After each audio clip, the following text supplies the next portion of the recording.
Friends, welcome to PLA Telugu vlogs. ఈరోజు ఇంకొక new baby bridal కుచ్చు ఎలా వేసుకోవాలో చూద్దాము. ఇక్కడ నేను 4 లైన్స్ సిల్క్ థ్రెడ్ నార్మల్ నీడిల్కి ఎక్కించుకొని క్లాత్కి ఒక నాట్ అయితే వేసేసుకున్నాను. Small size gold colour round పూస ఒకటి, అలాగే ఫ్లవర్ బీడ్ ఒకటి, ఇంకొక 2 స్మాల్ సైజు గోల్డ్ రౌండ్ పూసలు నీడిల్కి ఎక్కించుకున్న తర్వాత చివరికైతే అనుకొని మనం ముందుగానే ప్రిపేర్ చేసి పెట్టుకున్న ట్యాజిల్ను కూడా ఇప్పుడు నీడిల్ ద్వారా థ్రెడ్లోకి అయితే తీసేసుకోవాలి. ట్యాజిల్స్ ముందుగానే ప్రిపేర్ చేసి పెట్టుకోవడం వల్ల మనము కుచ్చులు వేసుకునేటప్పుడు శారీకి చాలా ఫాస్ట్గా అయితే అయిపోతాయి. ఇప్పుడు ఇంకొక స్మాల్ సైజు గోల్డ్ రౌండ్ పూస నీడిల్కు 2 అయితే ఎక్కించుకోవాలి. ఇప్పుడు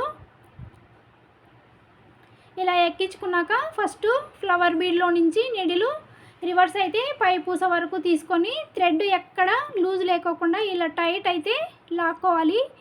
ఇలా టైట్గా లాక్కున్న తర్వాత చూడండి, షేపు అమ్మవారి షేప్ అయితే వచ్చింది కదా. ఇక్కడ 2 టైమ్స్ క్లాత్కు నీడిలు గుచ్చుకొని నాట్ అయితే వేసేసుకోవాలి. సింగిల్ టైం వేసుకుంటే సిల్క్ థ్రెడ్ కాబట్టి నాటు ఊడిపోతుంది. 2 టైమ్స్ నాట్ వేసేసుకొని పైన నుంచి నీడిలు పూసలో నుంచి రివర్స్ రానిచ్చుకొని కట్ చేసేసుకోవడమే, అంతే. అందమైన బ్రైడల్ బేబీ కుచ్చు అయితే రెడీ అయిపోయింది. అమ్మవారి షేప్ వచ్చింది కదా, చాలా బ్యూటిఫుల్గా ఉంది. చూడండి, ఈ వీడియో కనుక మీకు నచ్చినట్లయితే please subscribe. Keep watching for more videos. Bye bye.